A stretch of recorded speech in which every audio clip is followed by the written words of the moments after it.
నీ దీర్ఘమైన చిరునవ్వుకు కారణమేమిటి దేవి? నేడు తమరి మనసు సమాధిపై లేదు కదా, అందుచేత నాకు సంతోషం కలగడం సహజమేగా స్వామి.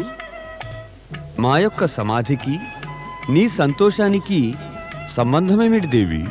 స్వామి, నేడు తమరు సమాధిలో లేనందువల్ల తమరు తీరికగా ఉన్నారు, వ్యవధి ఉంది. అందుచేత నేను తమకు నా మనసులోని మాటలు కొన్ని చెప్పుకోగలను. చెప్పు, ఏం చెప్పదలిచావు? కాస్త చెప్పండి ప్రభు. లక్ష్మీదేవి, ఆ శ్రీ మహావిష్ణువు జలంధరుని అతిథులై వెళ్ళిన పిమ్మట దేవతలకు శ్రేయోభిలాషులుగానే ఉంటారా, ఉండరా? లేదు.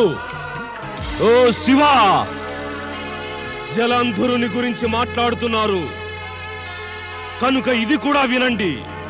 కైలాసవాసిని పార్వతి, ఇప్పుడు నీవు జలంధరుని మహలులో మహారాణివై నివసించాలి.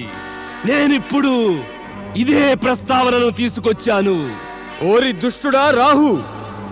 శ్రీ మహావిష్ణువు సుదర్శన చక్రం నిన్ను నరికివేసిన నీవు పాపాలను అత్యాచారాలను ఇంకా మానలేదా? ఇప్పుడు నువ్వు మా క్రోధాగ్నిలో భస్మం అవడానికి వచ్చావా? మొదట నేను ఈ భయం వల్లనే భయభీతున్నయ్యాను.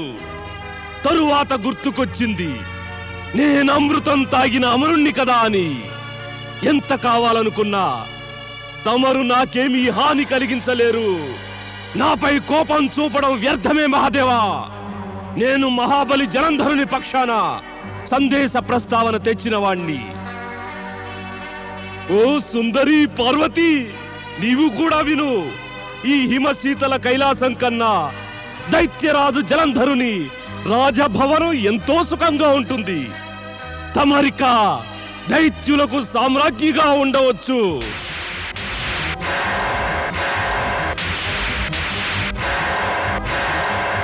జలంధరుని ఈ నీచ ప్రస్తావనను మా ముందు ఉంచి నీవు మా క్రోధాగ్నిని మేల్కొలిపావు రాహు. ఇంక వెళ్ళి దుష్ట జలంధరునికి చెప్పు, ఈ ఆలోచన కట్టిపెట్టమను. లేకుంటే మా క్రోధాగ్నికతడు గురి అయిపోతాడు. దాని ఫలితం మహాభయంకరమవుతుంది. అదేమిటంటే కేవలం జలంధరుని అంతం. అది సమయమే చెబుతుంది మహాదేవా, ఎవరి అంతమో.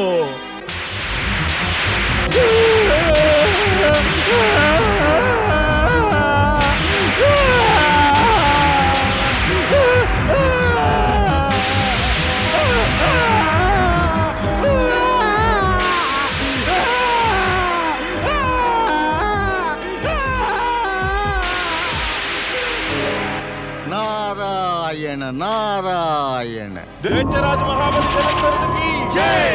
దైత్యరాజు మహాబలి జలంధరునికి జై! దైత్యరాజు మహాబలి జలంధరునికి జై! దైత్యరాజు మహాబలి జలంధరునికి జై! మహాబలి, నన్ను రక్షించు మహాబలి, నన్ను కాపాడు మహాబలి, నన్ను శివుని క్రోధం నుంచి కాపాడు మహాబలి, నన్ను రక్షించు మహాబలి. రాహు, నీవు అమృతాన్ని విషమయం చేశావు. అమృతం తాగిన వాడవైనా మృత్యు అంటే భయంతో పిరికి పందలాగా వణికిపోతున్నావు. ఏ జలంధరుడి సమక్షంలోనైతే భయమే భయపడుతుందో అతడి సమక్షంలో నీవు భయంతో వణికిపోతున్నావే. మరి మహాబలి? రాహు, నీవు మా ఎదుటికి వచ్చే ముందుగా మరీ కాని అనే మాటలను సముద్రంలో పారవేసి వస్తూ ఉండు. మా రాజ్యంలోనికి శివుడు అతడి క్రోధము ప్రవేశించజాలవు. ఇప్పుడు చెప్పు, ఏం సమాచారం తెచ్చావు? మహాబలి, నేను తమరి ప్రస్తావన వారికి చెప్పగానే శివుడు పార్వతి దాన్ని విని రౌద్ర రూపం దాల్చారు. వారు తమ ప్రస్తావన త్రోసిపుచ్చి క్రోధాగ్ని నాపై వర్షించారు. నా ఉద్దేశంలో తమరు ఆ పార్వతిని పొందే ఆలోచనే వదిలివేయాలి. నేను నీ వంటి పిరికి పంద చెప్పిన ఆలోచనను పాటించాలా? దుర్బుద్ధి. వింటే బలవంతుడి మాటలే వినాలి, పిరికి వారిది కాదు. ఇలా నన్ను ఆదేశించే ధైర్యం స్వయంగా గురు శుక్రాచార్యులకి లేదు. మరి నీకింత సాహసం ఎక్కడి నుంచి వచ్చింది? మమ్మల్ని ఉద్దేశం మానుకోమని ఆదేశిస్తున్నావా?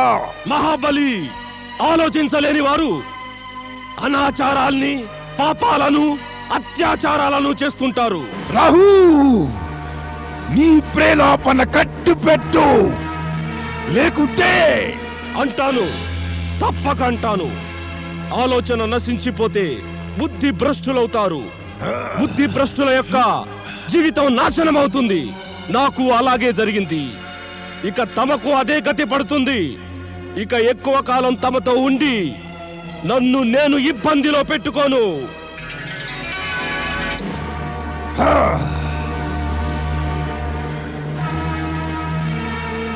సేనాపతి, ఆజ్ఞాపించండి మహాబలి. నీవు వెంటనే కైలాసంపై ఆక్రమణకు సన్నాహాలు చేయి. తమ ఆజ్ఞను పాటిస్తాను మహాబలి. వెళ్ళి మా గురు శుక్రాచార్యులకు చెప్పు, మా కైలాస విజయ యాత్రలో వచ్చి వెంటనే పాల్గొనమను.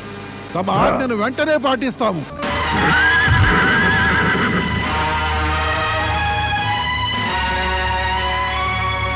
దైత్యరాజు మహాబలి జలంధరునికి జై!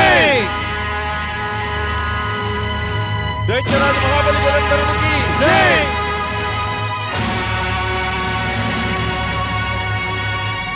దైత్యరాజు మహాబలి జలంధరునికి జై! దైత్యరాజు మహాబలి జలంధరునికి జై! దైత్యరాజు మహాబలి జలంధరునికి జై! స్వామి, కైలాసం చేరుకోక ముందుగానే ఇతన్ని నాశనం చేయండి. జలంధరుణ్ణి కైలాసం దాకా రానియ్యి. అతడి దురాగతాలకు శిక్ష అతడికి తప్పక లభిస్తుంది.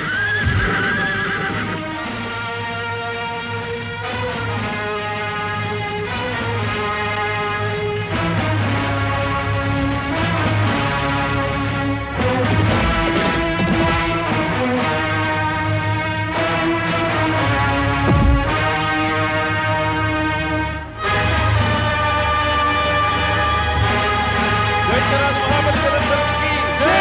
దైత్యరాజు మహాబలి జలంధరునికి జై!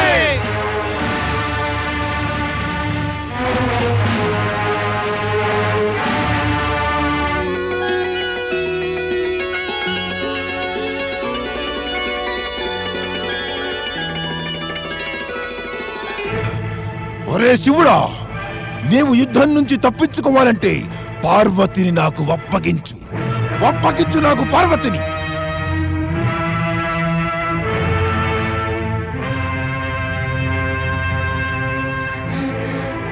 తమరు మౌనంగా ఉన్నారే స్వామి? శుక్రాచార్య, నీవు మమ్మల్ని ఆరాధించడం ద్వారా మహామృత్యుంజయ మంత్రసిద్ధిని ప్రాప్తించుకున్నావు. మేమిచ్చిన వరానికి, మా ఉపకారానికి ఇదేనా నీ సమాధానం? దైత్య గురువునైనందువల్ల ఎంతో అసహాయన అయ్యాను మహాదేవ. జాగ్రత్త శుక్రాచార్య, నీవు గనక వెంటనే ఈ దుష్టుడి సాహచర్యం వీడకపోతే నేను నీ సిద్ధులన్నిటినీ కూడా ఇప్పుడే నాశనం చేసేస్తాను. అలా చేయవద్దు మాత, అలా చేయవద్దు. అరే, దైత్యులకు గురు మహాబలి జలంధరుడు నీ చెంతనున్నాడు. అయినా గజగజ వణికిపోతున్నావెందుకు? గురువు ఈ విధంగా భయభీతుడైపోతూ తన నిర్భయ శిష్యుని ఇలా అవమానించడం సిగ్గుచెట్టు కాదు? కాదు కాదు, కానీ నేను కేవలం మహాదేవ, నేటిదాకా ఇలా ఎన్నడూ జరగలేదు. తమరు ఇచ్చిన వరాన్ని ఉపసంహరించుకోలేదు. మాతా పార్వతి కూడా నా సిద్ధులను నాశనం చేయజాలదు. మహాదేవ, నేను దైత్య గురువును. అందువల్ల జలంధరుడి సాహచర్యం నా అభీష్టమే. అవును గురుదేవా, నా సమీపానికి రాగానే నీ శరీరపు వణుకు తగ్గిపోయింది. నీవిక తేరుకున్నావు. నీవు మాత్రం తక్కువ శక్తిశాలివా జలంధర? ఆక్రమణ చేసి నీ మనోవాంఛనిక సిద్ధించుకో.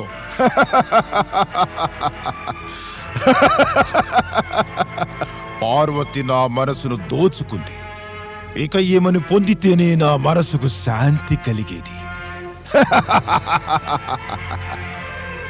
నీవు జలంధరుడి బుద్ధిని పెడదారి పట్టించి మా క్రోధాన్ని జాగృతం చేశావు శుక్రాచార్య. ఇక నీవు దీని దుష్ఫలితానికి గురికాక తప్పదు.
దైత్యగురు, తమకి దుర్గతి ఎలా కలిగింది?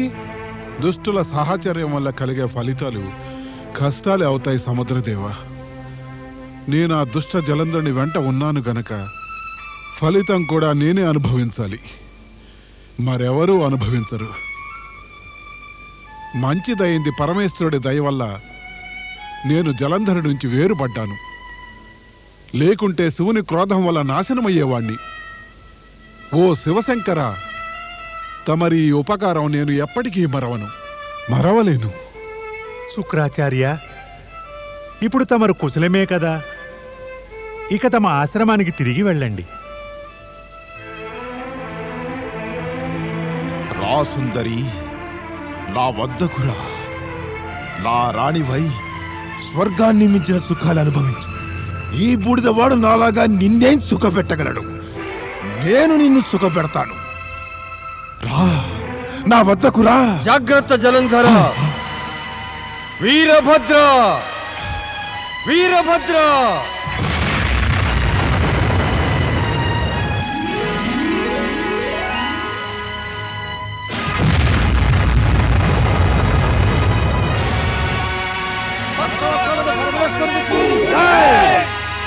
జయ జయ మహారుద్ర. వీరభద్ర, పార్వతిని కామాంధుడై చూస్తున్న ఈ జలంధరుణ్ణి సంహరించెయ్యి. తమ ఆజ్ఞ.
ఓ జటాధారి, నీ వీరభద్రుడు గతేమైందో చూసావా? నీకే గనక సాహసముంటే స్వయంగా వచ్చి నాతో యుద్ధం చెయ్యి. రా దుష్ట జలంధర!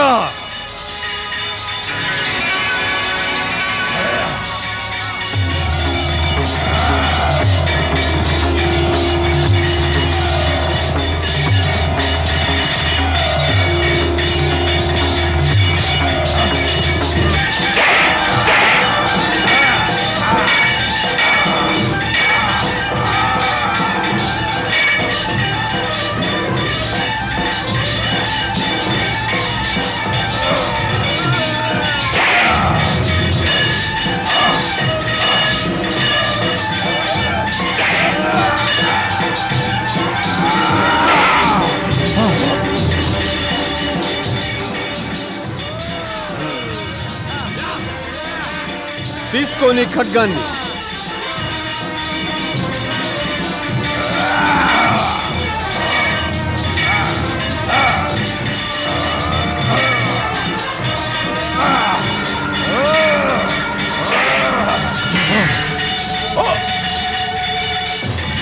ఎత్తు నీ ఖడ్గాన్ని.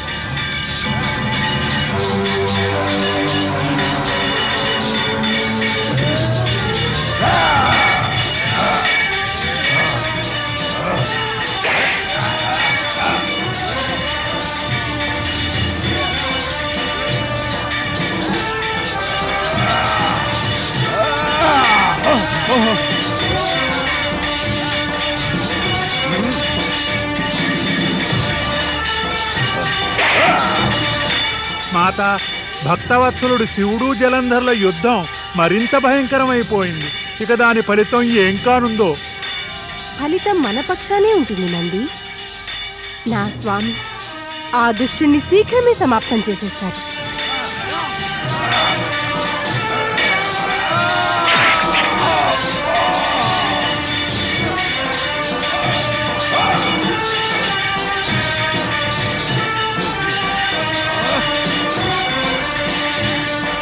భక్తవత్సలుడు పరమేశ్వరుడికి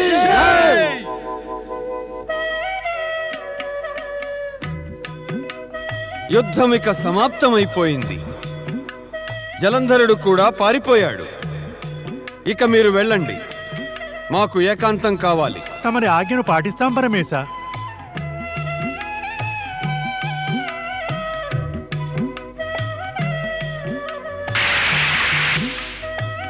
స్వామి, ఏమైంది? తమరు వెనక్కు తగ్గారే? దేవి, మేము నిన్ను తాకబోము. నీవే మా చేయి పట్టుకుని మమ్ము ఏకాంతంలోకి తీసుకెళ్ళు. ఇంతకు ముందెప్పుడు తమరి విధంగా ప్రవర్తించలేదు స్వామి. నేడు తమరికి ఏమైపోయింది? ఏమీ అవలేదే. రా, మమ్మల్ని హృదయానికి హత్తుకో. రా సుందరి, రావేమి సుందరి. ఓ రా సుందరి.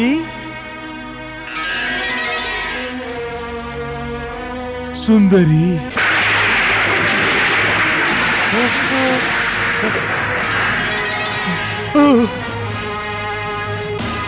మాయావి, దుష్టుడా, జలంధర, ఇక నీ జీవిత ఘడియలన్నీ సమాప్తమైపోతాయి. నీవు ఇక జీవించి ఉండజాలవు. శ్రీహరి, శ్రీహరి, ఇది ఎటువంటి శివలీల ఆరంభమైంది? నారదా, లీలలన్నీ ఇలాగే జరుగుతాయి. ఇక శివలీలలేమో ఎప్పుడు ఎక్కడ ఆరంభమవుతాయో, ఎప్పుడు ఎక్కడ సమాప్తమవుతాయో వాటి గురించి ఏమీ చెప్పలేము కదా. ఎందుకంటే ఆయన లీలలు ఇంకా జరుగుతున్నాయి. గమ్యస్థానాన్ని ఇంకా చేరుకోలేదు. చేరుకున్నప్పుడు మాత్రం సుఖాంతమైన పర్యవసానమే కలుగుతుంది. అందుచేత మనమందరం దానికై వేచి ఉండవలసిందే. శ్రీ మహావిష్ణు, శ్రీ మహావిష్ణు, శ్రీ మహావిష్ణు.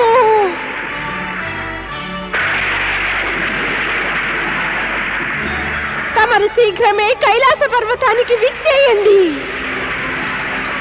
శ్రీహరి, మాత పార్వతి తమని పిలుస్తోంది. ఏదో అనర్థం జరిగినట్టుంది. మేము వెంటనే అక్కడికి వెళుతున్నాం. ఏమిటి పార్వతీదేవి, తమరు నన్ను ఏ కార్యం నిర్వర్తించడానికి పిలిపించారు? శ్రీహరి, దుష్ట జలంధరుడు నన్ను కామాంధుడై చూసి నా సతీత్వపు తేజాన్ని అవమానించాడు. ఇక మీదట ఆ దుష్టుడు అంతమొందక తప్పదు. అదెలా? తమరు నన్ను అడుగుతున్నారా ఎలాగని? ఆ దుష్టుడు ఇతరుల భార్యల పాతివ్రత్య మహిమ తెలుసుకోకుండా వారిని తాను కామాంధుడై చూస్తాడు. ఆ నీచుడికి జీవించి ఉండే అధికారం లేదు. ఆ దుష్ట జలంధరుడు కైలాసంపై ఆక్రమణ చేశాడు. నన్ను కామాంధుడై చూశాడు. పైగా నన్ను సుందరి అన్నాడు. జలంధరుని ఉద్దేశమే అపవిత్రమైనది, చూపులు మలినమైనవి, మనసే పాపిష్టిది. ఇక నేను ఆ జలంధరుని సంహరించగోరుతున్నాను. ఆ రాక్షసుడేమో నా స్వామిపై ప్రహారం చేసి ఆయన శక్తినే ఎదిరించాడు. ఎందుకు? ఏ కారణం చేత? ఏం ఆలోచిస్తున్నారు శ్రీహరి? ఇంకా ఆ అధముడు జీవించి ఉండటం లోకంలో ఉత్పాతం కలిగిస్తుంది.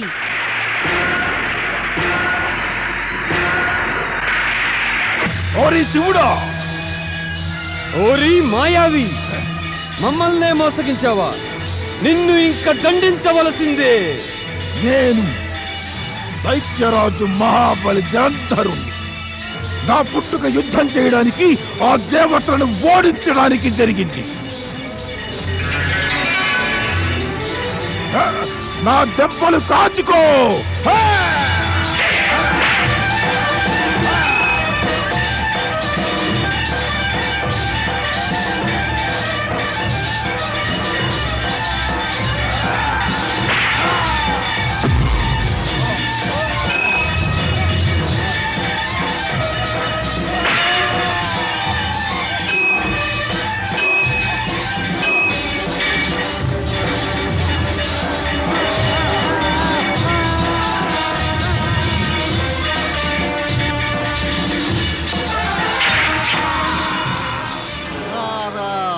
నారాయణ. ఏం రాహు, తల వంచేశావే? సిగ్గుపడుతున్నావా నీ పాపాలకు? సిగ్గే కాదు, దుఃఖం కూడా. అయితే ఇది మంచి లక్షణమే. అహంకారులు, పాపాత్ములు తాము చేసిన పాపాలకు సిగ్గుపడని ఆరంభిస్తే ఈ జగతిలో ఎల్లెడలా శాంతి, ఆనందము వ్యాపిస్తాయి కదా. సత్కార్యాలదే పైచేయి అవుతుంది. నారదా, నీవెప్పుడూ కూడా జగత్ కళ్యాణం గురించే మాట్లాడుతుంటావెందుకు? అది సర్వశ్రేష్టమైన విషయం గనుక. దీనివల్లనే సృష్టి నిర్మాణం జరిగింది. దీనివల్లనే ఈ సృష్టి నడుస్తూ ఉంటుంది. దీన్ని గురించి తెలిసిన వారికి ఇంకా తెలుసుకోవలసిన విషయం మరి ఏమీ ఉండనే ఉండదు. నీవు ఈ విషయాన్ని తెలుసుకోరాహు. నీకు కూడా అంతా శుభకరమే కాగలదు. నీ సంగతే చెబుతుంటావా? నాది కాస్త వింటావా? నారాయణ నారాయణ. నేడు నీవు కూడా ఏదో చెప్పదలుచుకున్నావా? మంచిది, చాలా మంచిది. ఎప్పుడూ చెప్పినదే వినేవాడివి నేడు చెబుతావా? చెప్పు, త్వరగా చెప్పు. నీవు నన్ను సిగ్గుకు కారణం అడిగావు కదూ? అవునవును. మనకు అహంకారము, దుర్భావనలు తెలియరాగానే సిగ్గు కలుగుతుంది. కానీ నీకెలా సిగ్గు కలిగింది? దైత్యరాజు జలంధరుడు మందలించాడా? పేరెత్తకు ఆ దుష్టుడిది. వాడు దైత్యుడు కాడు, దైత్యులకు శత్రువే. వాడు దుష్టుడనే సంగతి నాకు ముందే తెలిసి ఉంటే సహకరించేవాణ్ణే కాను. వాడి సహచర్యం మూలంగానే నాకు సిగ్గు కలిగింది. అలవాటు చేసుకో, అలవాటు చేసుకో. సిగ్గుపడటం నీ ఇతర రాక్షసులను కూడా మరి అలవాటు చేసుకోమను. అందరికీ అంతా శుభకరమే కాగలదు. ఇక ఇది తెలుసుకో, ఆ శివుని చేతిలో జలంధరునికి సర్వనాశనం తప్పదు.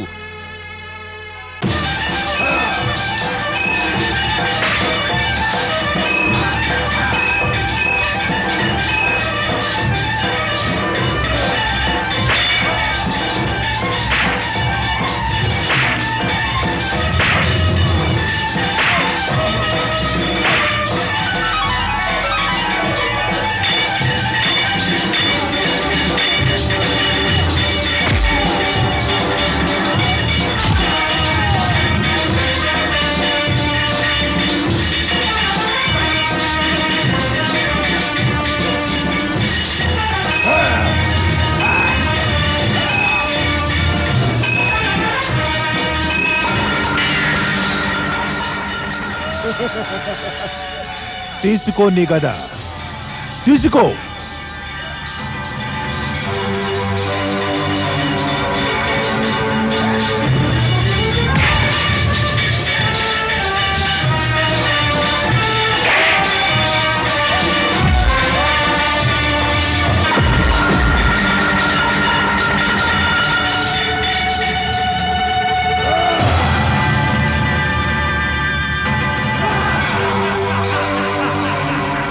దైత్యరాజా జలంధర, జలంధర! మహేశ్వరుడు శివశంకరుడితో యుద్ధం చేసి నీ సర్వ వినాశనాన్ని కొని తెచ్చుకోకు జలంధర. ఇంకా సమయం ఉంది, మించిపోలేదు. పరమేశ్వరుడు ఎంతో దయాళువు. యుద్ధం ఆపివేసి క్షమయాచించు, ఆయన తప్పక నిన్ను క్షమిస్తారు. ఒరే గురు, ఏం గురువు నువ్వు? ఒకసారి ఇటుంటావు, ఒకసారి అటుంటావు. ఇలా పదే పదే పక్షం మారితే నిన్ను గురువని ఎలా అనగలం? ఓరి మూర్ఖుడా, సమయపు పదఘట్టన విను. కాలం ముంచుకొస్తోంది, చూడలేవా? అది నీ వైపుకే సాగుతోంది. సమయం ఉండగానే బాగుపడు, మళ్ళీ అవకాశం దొరకదు. యుద్ధ భూమి నుంచి పారిపోయే అవకాశవాది దైత్య గురు. నేను నీలాగా అవకాశవాదిని కాను. ఎదురుగా బలహీనుడుంటే విర్రవీగుతావు, బలవంతుడుంటే వణుకుతావు. నాకు ఉపదేశాలిచ్చేందుకు అర్హతను నీవిక కోల్పోయావు. మరి నీవు నీ ప్రాణాలనే కోల్పోతావు ఈ యుద్ధంలో. ఎందుకు నా కోపాన్ని పెంచజూస్తున్నావు? నా ఈ క్రోధ జ్వాలలు ప్రజ్వలితే ఇక ఏ మంత్రశక్తి నిన్ను కాపాడటం అనేది జరగదు. నా ప్రాణాల చింత మానేసి నీవు నీ ప్రాణాలను కాపాడుకో దైత్యగురు. వెళ్ళు, వెళ్ళిపోయి ఇక్కడి నుంచి వెళ్ళు. ఒరే శివ,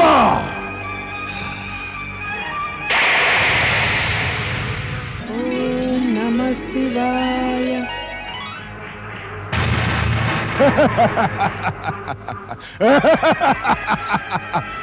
చూసావా దైత్యగురు, నీ శివుడి త్రిశూలం కూడా నా ప్రభావం వల్ల వ్యర్థమైపోయింది.